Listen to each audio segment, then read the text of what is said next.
अस्सलाम वालेकुम नाज़रीन, प्रोग्राम TRP 360 के साथ मैं हूँ इरफान हैदर। आपको इस प्रोग्राम में खुशामदीद कहते हैं।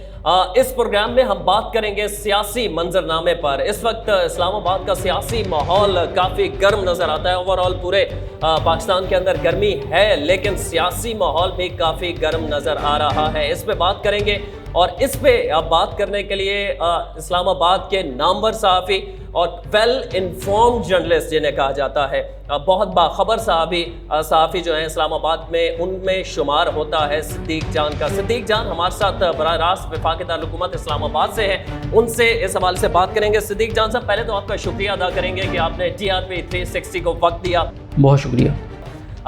इससे पहले कि हम सियासी सूरत हाल पे बात करें, अपोजिशन क्या करने जा रही है, जहांगीर तरीन साहब का मामला क्या है और हुकूमत कितनी कामयाब नजर आती है जो उन्होंने माजी में वादे किए हैं, इससे पहले हम बात कर लेते हैं DG ISPR के एक अहम बयान के हवाले से जो हफ्ते के रोज़ उन्होंने बयान दिया है।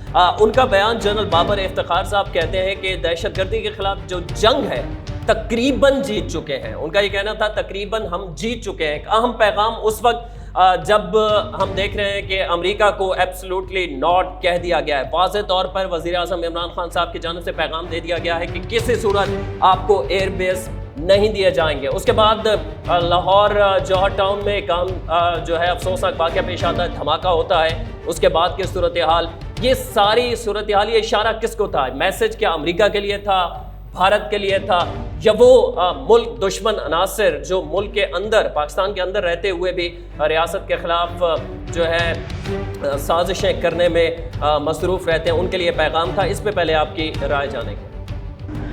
बहुत शुक्रिया इरफान साहब, आपने जो सवाल किया DG ISPR major general Babar Iftikhar साहब के बयान के हवाले से कि दहशतगर्दी के ख़िलाफ़ जंग हम जीत चुके हैं, आप अगर ज़रा गौर करें और अगर आप मुआवजना कर लें पाकिस्तान का और अफ़गानिस्तान का, अफ़गानिस्तान में कितने मुल्कों की फ़ौज आई? 30 से 40 मुल्कों की फ़ौज आई। और अगर आप फैक्ट्स एंड फिगर्स देखें, कितना पैसा उन्होंने खर्च किया, कितनी वो तकरीबन 20 साल तकरीबन उनको होने वाले हैं। 20 साल बाद किस तरह से वहाँ से अमेरिका निकल रहा है, किस हालत में निकल रहा है, किस सूरत हाल में निकल रहा है। दूसरी तरफ आप पाकिस्तान को देखें, महदूद वसाइल के साथ, और लेकिन क्या थी हमारी आर्मी की कमिटमेंट, थी हमारी फ़ौज के जवानों की कमिटमेंट थी। हमने इतनी जानें ज़ाहिर है कुर्बान की, सिविलियंस की भी, फ़ौजी जवानों की भी, हमारे जो पुलिस के एहलकार हैं, जो दीगर सिक्योरिटी फोर्सेस के एहलकार हैं, उनकी जानें हमने कुर्बान की। लेकिन हमारी फ़ौज कमिटेड थी, जज्बा ईमानी था, ईमान की ताकत थी, और अल्हम्दुलिल्लाह हमने शिकस्त दी है दहशतगर्दों को।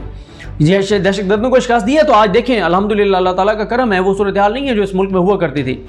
आप याद करें वो वक्त जब रोज़ाना बड़े बड़े धमाके होते थे, दर्जनों लोगों की जान चली जाती थी, लेकिन अल्लाह ताला का करोड़ा एहसान है, अल्लाह ताला का पाकिस्तान पर फजल और करम है, हमारी फ़ौज की कुर्बानियाँ हैं। और अगर आप रेशो देखें, पाकिस्तान की फ़ौज दुनिया की उन अफवाज में से है, चंद एक अफवाज में से है जहाँ पे जो ऑफिसर्स की शहादत की रेशो है वो सबसे ज़्यादा है। यानी हमारे यहाँ पे जो ऑफिसर्स हैं फ़ौज के, वो भी अपने जवानों के शाना बशाना लड़ते हैं। आप देखें, कोई ईद आती है, कोई अहम इवेंट होता है, सिपा सालार जो हैं, आर्मी चीफ जो हैं, वो फ्रंट मोर्चों पर जाकर और वो इवेंट, वो त्यौहार उन जवानों के साथ मनाते हैं जो सबसे फ्रंट और सबसे सेंसिटिव मोर्चों पर होते हैं। तो ये देखें, जब फिर पाकिस्तान की आवाम की मोहब्बत देखें अपनी फ़ौज के साथ, पाकिस्तान के लोग पाकिस्तान की फ़ौज से मोहब्बत करते हैं, पाकिस्तान के लोग पाकिस्तान की फ़ौज के पीछे खड़े हुए हैं, और पाकिस्तान की फ़ौज के जवान इस माँ धरती की हिफाजत की जो कसम उठाते हैं, जो हलफ उठाते हैं, उस हलफ को पूरा करते हैं। तो अल्हम्दुलिल्लाह हम दहशतगर्दी के खिलाफ जंग जो है वो वाकई जीत चुके हैं। हाँ, ये नहीं हो सकता कि आप कहें कि 100% दहशतगर्दी ख़त्म हो जाए। लाहौर में वाक़या हुआ, उसके बाद अभी आपने देखा पिछले 3-4 दिन में 3 एक वाक़यात हुए, और ये वाक़यात जारी रहेंगे। इंशाअल्लाह अल्लाह ताला करम करेगा और हम इन पर भी काबू पा लेंगे। लेकिन ये इसलिए जारी रहेंगे कि ज़ाहिर है अभी फेंसिंग मुकम्मल नहीं हुई, अभी आपके बॉर्डर से लोग बहुत ज़्यादा आते हैं, और अभी पता नहीं आपके मुल्क के अंदर कितने दहशतगर्द हैं जो छुपे हुए हैं। कम हैं, कमर आपने तोड़ दिया, लेकिन मौजूद तो हैं।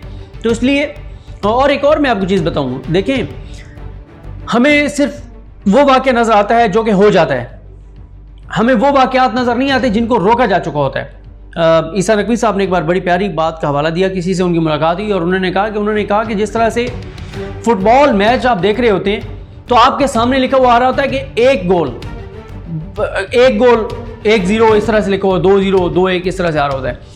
जो गोल हो चुका होता है वो तो आपको सामने स्क्रीन पर नज़र आ रहा होता है, वो तो जो बोर्ड होता है जहाँ पे स्कोर बोर्ड के ऊपर नजर आ रहा होता है, लेकिन कितने गोल रोके गए हैं ये आपको नहीं लिखा हुआ नजर आता कि इतने गोल रोक लिए थे, नहीं होने दिए।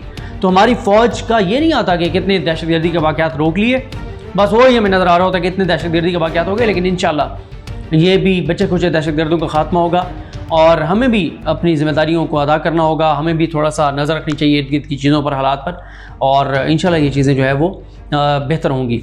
ठीक है सिद्दीक जान, सियासी सूरत हाल पे बात कर लेते हैं। मुस्लिम लीग नून का बयानिया वोट को इज्जत दो, फिर अचानक से हम बयानी में तब्दीली देखते हैं। को वाज़े इशारे नहीं दिए जाते या बयानात नहीं दिए जाते, ये नहीं कहा जाता कि हमने अपना जो वोट को इज्जत दो या अपना बयानिया तब्दील कर दिया है, लेकिन समझ ज़रूर आ जाती है। आप इस्लामाबाद में बैठे हैं और वेल इन्फॉर्म्ड जर्नलिस्ट, मैंने इसलिए इंट्रो में कहा था। आप ये कहिएगा अचानक जो मज़ाहमत की सियासत थी मुस्लिम लीग नून की, वो अब मफाहमत की सियासत में बदलती हुई नज़र आ रही है, और अगर ऐसा है तो मुस्लिम लीग नून को कौन मुस्तकबिल में चलाने जा रहा है? आप क्या देखते हैं? वो नवाज शरीफ की मुस्लिम लीग नून ही रहेगी, मीम हो जाएगी, या शीन होने जा रही है? देखिए, मुस्लिम लीग नून के बारे में जब नवाज शरीफ ने 20 सितंबर वाली तकरीर की, और उससे पहले जब मुझे क्यों निकाला वाला वो सारा मार्च किया, तब उस वक्त से कहना शुरू कर दिया गया कि मुस्लिम लीग नून अब नज़रियाती जमात बन गई है, नवाज शरीफ अब नज़रियाती हो चुके हैं, नवाज शरीफ अब मज़ामत करेंगे। और पहले उन्होंने बरह रास्त फ़ौज पर उस तरह से हमले नहीं किए, फिर 20 सितंबर को बहरहाल आके उन्होंने 20 सितंबर 2020 को उन्होंने बरह रास्त फ़ौज पर, फ़ौज के सिपह सलार पर, DGI जनरल फैज़ हमीद साहब पर हमले करने शुरू कर दिए, उनको आड़े हाथों लेना शुरू कर दिया। फिर PDM बनी, PDM का आपने देखा क्या कुछ था, आज कहाँ है वो PDM, आज कहाँ है वो अपोजिशन। तो बात यह है कि ये एजेंडा, जो एजेंडा इनका था, जो इनका बयानिया था, अगर वो बयानिया होता वाकई आवाम की मोहब्बत में, फिर तो ठीक था। लेकिन एक तरफ ये फौज को गालियां दे रहे थे, दूसरी तरफ मोहम्मद जुबैर साहब जाके फौज से मुलाकातें कर रहे थे। एक तरफ ये कहते हैं कि नवाज शरीफ ने ट्वीट कर दिया कि आज के बाद फौज को कोई नहीं मिलेगा। 1.5 माह पहले फिर नून लीग ने कहना शुरू कर दिया हमारी तो सुलह हो गई है फौज के साथ। और भाई सुलह ख्वाब में थोड़ी हुई होगी, क्यों मुलाकातें हुई होंगी तो सुलह हुई होगी ना। अच्छा, फिर आप देखते हैं मरीम साहब खामोश हो जाती हैं, कभी बोलने लग जाती हैं, कभी ट्विटर पर एक्टिव हो जाती हैं, कभी खामोश हो जाता है उनका ट्विटर। नून लीग के अंदर अभी तक ये फैसला नहीं है कि नून की चलेगी, मीम की चलेगी, शीन की चलेगी। शहबाज शरीफ के बारे में सबर का पैमाना लबरेज है। शहबाज शरीफ यही चाहते हैं कि उनको फ्री हैंड दिया जाए, वो मफाहमत की कोशिश करें, वो जाके बूटों में बैठें, वो जाके मिन्नत तरला करें, वो जाके पाँव पकड़ें, ताकि किसी तरह से उनको डील मिल सके। और अंदाज़ा लगाएं, एक तरफ ये कहते हैं कि हमें 2018 में अवाम के वोट से तो हम जीत गए थे, हमें हराया गया, धांधली से हराया गया, वरना तो हम जीत गए थे अवाम के वोट से। अब कहते हैं कि 2023 में हम इस सूरत में जीत सकते हैं अगर हमें डील मिल जाती है। तो क्या हम डील से जीतना चाहते हैं? भाई अवामी वोट आपके साथ है तो आप उनको कह दें कि वो न्यूट्रल हो जाएं और बस आप इलेक्शन लड़ें। लेकिन नहीं, आप अब भी फौज के कंधों पर आना चाहते हैं। 1990 में नवाज शरीफ पहली बार वज़ीर आज़म बने, IGI में, वो सारा जो आपको पता ही है ISI के पैसों से बने। जनरल जलानी सियासत में लेके आए, जनरल जौहर हक ने गोद में बिठा के और इनकी सियासी परवरिश की।